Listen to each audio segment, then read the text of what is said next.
Hello and welcome back to Kim Reads as we continue with Son of a Witch. Four from Southstairs. In coming to their senses, Doctor and Sister Apothecaire were gratified to find they still possessed their faces.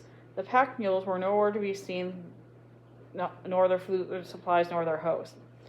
"What is that engine in my brain?" said Sister Doctor after she vomited into some ferns. "I feel as if the jackal moon had been down here smouting around in an unseen manner." Sister Apothecaire adjusted her garment. "It must be the effects of the ceremonial pipe. That's why the Unimama never built a city, nor invented algebraish, nor bowed to the wizard. With a smoke that kicks like that, who needs a city or an emperor?" They ambled in oppressive daylight. "I suppose we should think about what we're doing," said Sister Doctor. "Yes, if the Unimata are right, then the Scrome must be responsible for the scrapings. So we're liable to wander in hot water if we were able to find them. I think that's our calling, isn't it?" They had a choice: venture farther into the foothills of the Kells and make your presence known to the Scrow, or to go back and claim they had failed. Without discussing it further, they pressed on. Duty weighed more heavily than dread.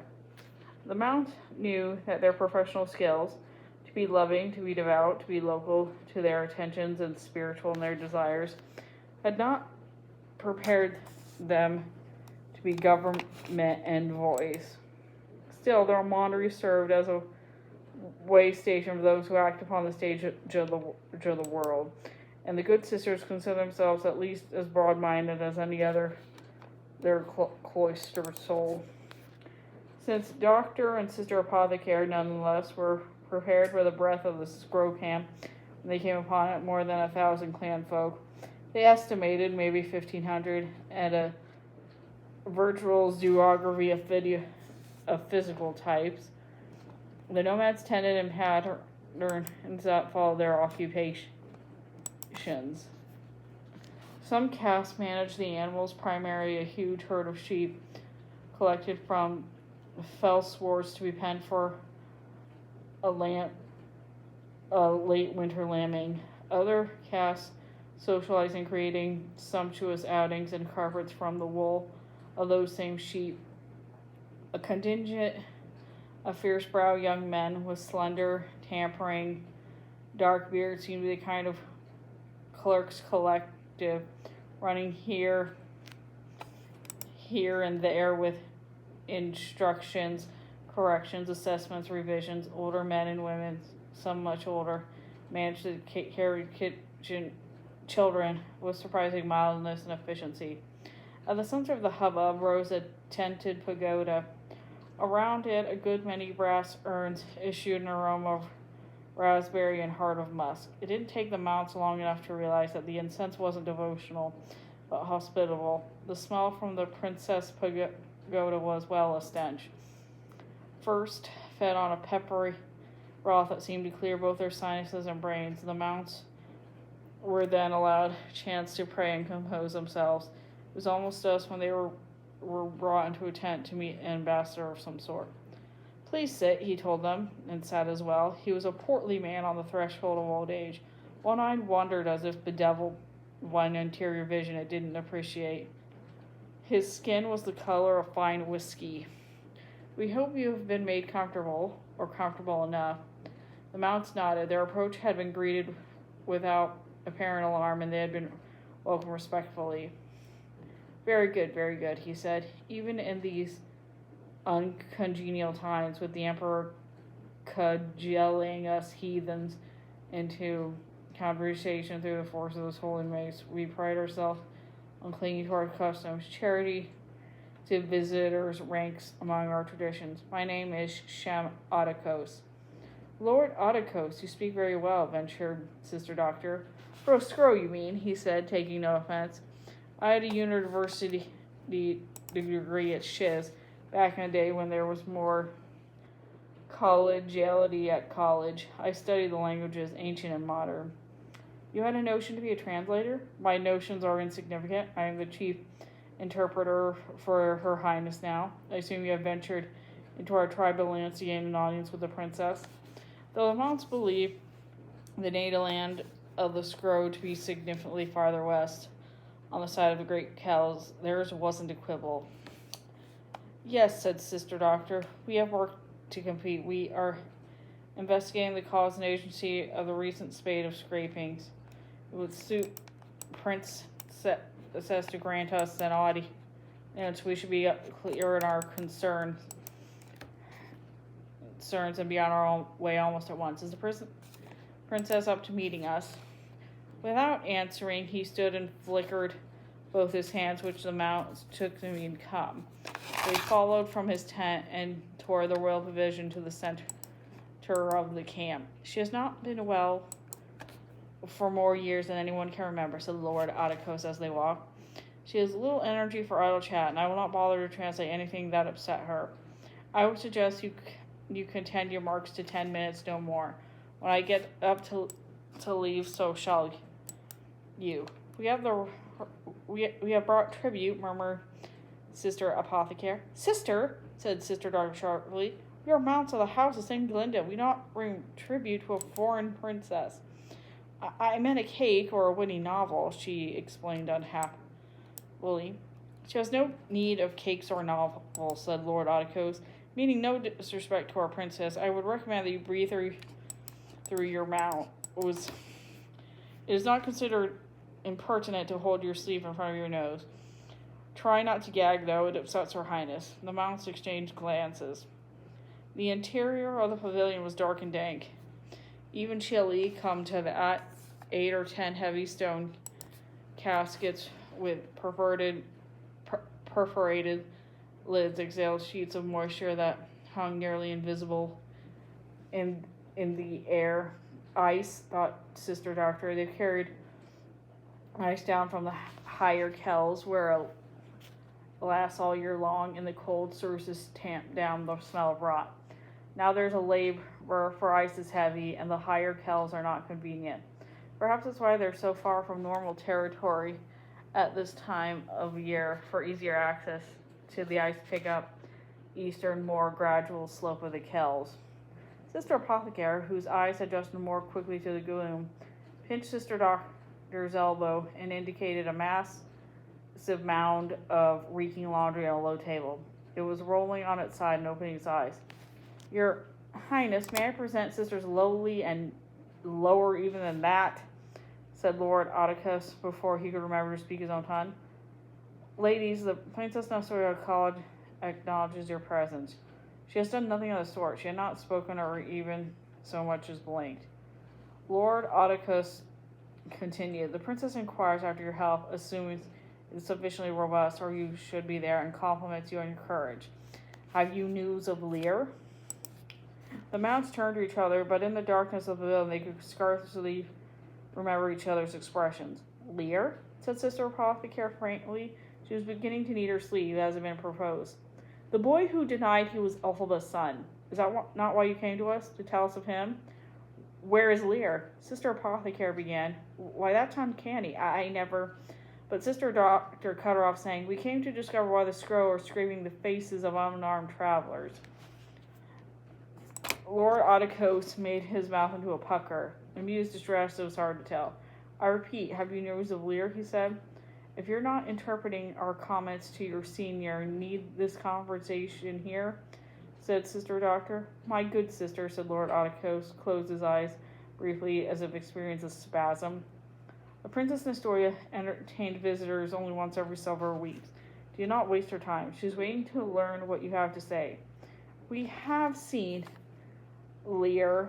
We have, said Sister Apothecaire, unable to govern herself any longer. He was found not all that far from here some days ago, and brought to our Monterey for recovery, if he can't be recovered. Sister, barked Sister Doctor. Sister Apothecaire shot her colleague a look that seemed vaguely to imply, give it a rest. Lord Apothecaire turned and spoke to Princess Nastoya. For the first time she stirred, her face stirred.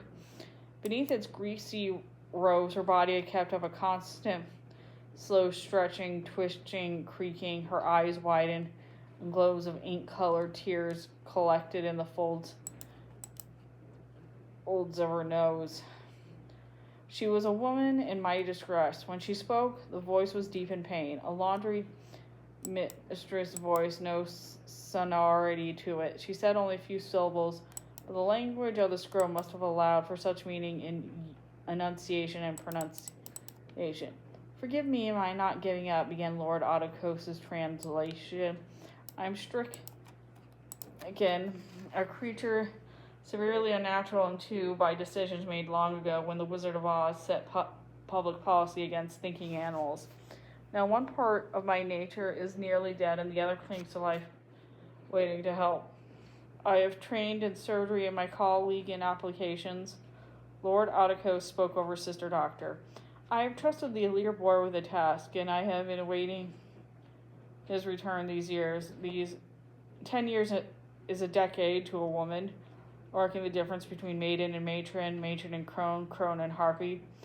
But to an elephant it is only a breath, a long, foul breath, but only a breath. I know the loyalty of animals. I know the fickle allegiances of men, because Lear was possibly a flitch of Elphaba. I had to place my trust in him all these years.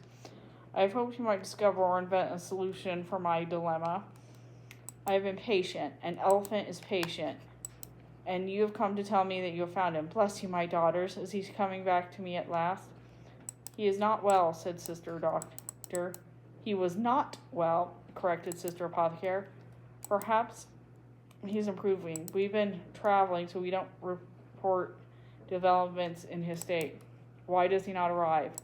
"Something has happened to him," said Sister Doctor. "We don't know what, but perhaps what attacked our sister monks attacked him too. He is sunk in a strange sleep from which he may not awake. If we knew what attacked him, we might better invent how to treat him." "Lord Ottokos, ask my question," she said suddenly. "It is pertinent." Lord Ottokos obliged this time and muttered something to Princess Nastoya. The reply: "We do not scrape the faces of mounts, nor mice, nor sheep. We do not treat others as we might have been treated. You must hunt the barbaric Unomata and find out from them why they have taken against travelers." "It isn't the Unomata," said Sister Doctor, and making the remark out loud, she suddenly felt certain about this for the first time. She had been dubious up until now. They wouldn't do no such thing. Can you be sure your people are not forgetting their traditions under the burden of sorrow they feel at your condition?" My people, as you call them, are not even my people," said Princess Nastoya. "They honored me years ago and made me their princess, and even in my decay, they will not allow me to abdicate. And even they are a nation that have elevated to charity what is possible, even the precincts of your religious disorder. If out of fealty to me they would rather be governed by a princess who is partly a corpse, how could they raise hands against defenseless travelers?" "The young monks who ventured this way were intent on conversation," added Sister Doctor. "They were sent by the Emperor himself, we hear. None of us admires the Emperor's zealotry, but intention to convert is hardly a reason to kill people and defile their bodies. The murderers you see aren't among this crowd. Don't waste your time considering the matter. It is the Unomata or is somebody else, or something else. Perhaps they have disease." "No disease makes one's face fall off," said Sister Apothecaire firmly. "If you know so much, what's my disease?" said Princess Nastoya. "We should have to examine your highness," said Sister Doctor. "Enough," interrupted Lord Ottokos. "I won't translate you such a barbaric notion. The princess has dismissed you. You may leave." Though the princess spoke over her interpreter, and he was bound to listen. He bowed his head and continued. "She says again, and she has too few words left to spend a life to say it a third time. Where's the boy Lear?" "He is not a boy any longer. We have told you what we know." Sister Doctor put her sleeve on her nose in her line of work. She knew the smell of poultice all too well. "He is in comatose state, not 6 or 8 days' journey from here, though perhaps nearer to the Emerald City that you would like to venture. Lord Apothecaire snapped. We are not imbeciles. We know where his body is. You have told us. That is not the question. The mounts blinked at him. Where is he? Lord Apothecaire repeated. Where is he? We don't know where he is, said Sister Apothecaire. Our talents are not that fine. Princess Nastoya shivered. Handmaidens came forward to withdraw shawls drenched with sweats and other seepage. Let me help, said Sister Apothecaire suddenly. Don't you dare, said Lord Apothecaire. I do dare. What are you going to do? Have me scraped? Sister Doctor, a vessel of water and some essence of citron, lemons, limoncello, parsley fruit, anything, and some vinegar reduced to the usual. Princess Nastoya began to weep, full of tears of a nasty vintage. Then they fell on Sister Apothecaire's bare hands and burned them. She was not halted in her work. Has he just said then in that low murmur? She asked Lord Apothecaire, who stood sputtering, clutching his beard in rage and belief. Finally, he submitted to his doughty, disobedient woman. She says she wishes she could be scraped, he finally allowed. We can't do that, said Sister Apothecaire. Vows of gentility and all that. But she can be made more comfortable. Sister Doctor, that pillow, the head, watch the neck. What a weight upon the spine. What is the dreaded vinegar reduction? And that is the end of that chapter. Thanks for listening.